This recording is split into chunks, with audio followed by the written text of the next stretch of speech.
back to Underrated Movies. I'm your guy, I'm your man, Mr. Alton Henry. Today, I would like to talk to you about another underrated film that you need to check out that is currently available on Netflix. And I have seen this film twice now, and I think it's a very, very good crime thriller. And this is The Black Book, starring Richard uh, Mofo. Damn, I'm not good. I'm not gonna try. I'm not gonna even try, man. And I'm sorry. This is I think a project from Nigeria, and it's a story. I still find it a little cold. My apologies. This is a story centered around a priest whose son gets brutally murdered and framed for a crime that he didn't commit, and the priest is trying to prove his son's innocent, who also, friend to the priest, he used to be part of a criminal organization, and he is trying to do whatever he can to clear his son's name. This film is a gritty drama with a little bit of action, and it's kind of often compared to John Wick. For whatever reason, I don't get why, for the exception of the story, where it's kind of similar, but it's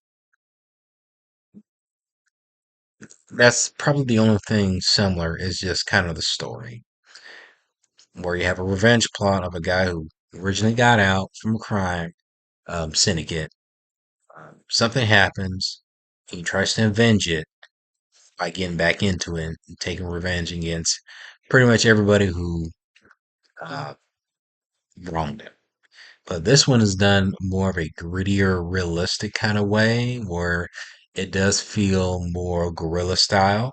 And the film, I think, with involving with tax incentives, I think in that country, I think this film was filmed only around $1 million, which in that country is considered their most expensive film ever so far. But that's nothing compared to here.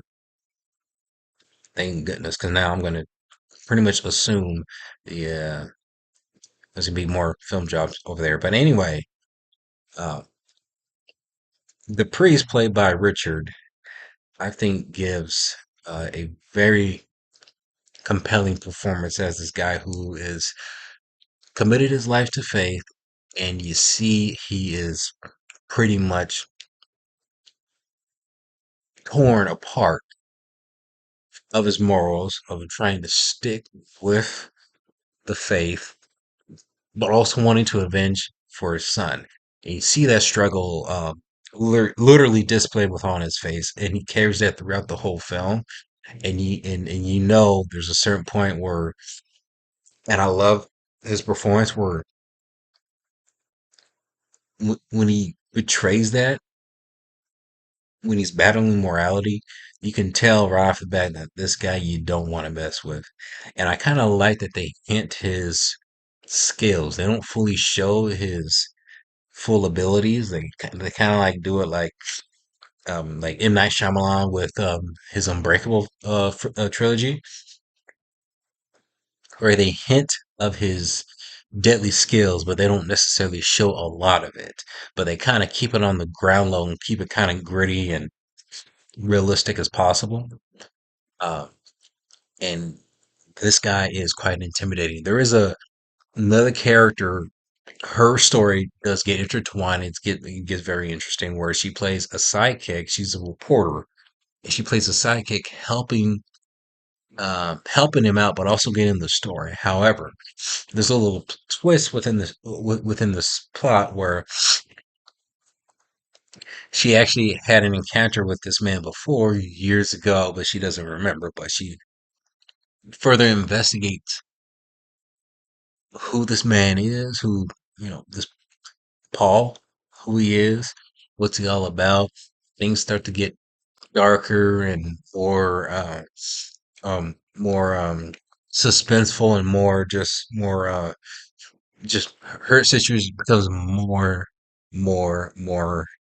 intertwined where she didn't even realize that she's been a part of this guy's life for quite some time. Um, the action sequences are fine. I mean, they're not. It's nothing to where it feels like it's um, groundbreaking or anything. It's more along the lines of the story and the title from this movie doesn't really get referred until like kind of like the mid third act within the film. Because I was thinking back to the Black Book, and this is what the film is called, the Black Book, and it refers to something to where it doesn't feel like it has a bigger impact of the story overall.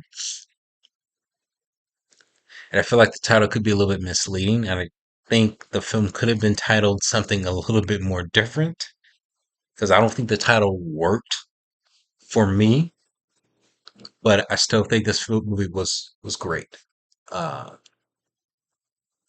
I have to say one of my favorite scenes in this film is probably the action scene where the um, the bad guys raid Paul's house and he takes him out, but they don't show again his skills. I mean, the guys that are, I'm sure they get him with something, but they hint what his how deadly his skills is, and then kind of show it on the sidelines of just how deadly this man is.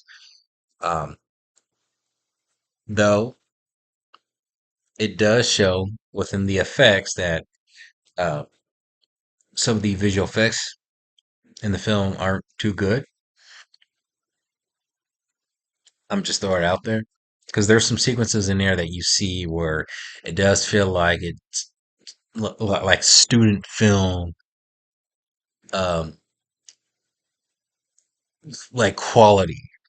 Uh, when it comes to like just certain visual effects, like explosions or anything, there are certain parts where it does show that where it does stand out and it's noticeable, and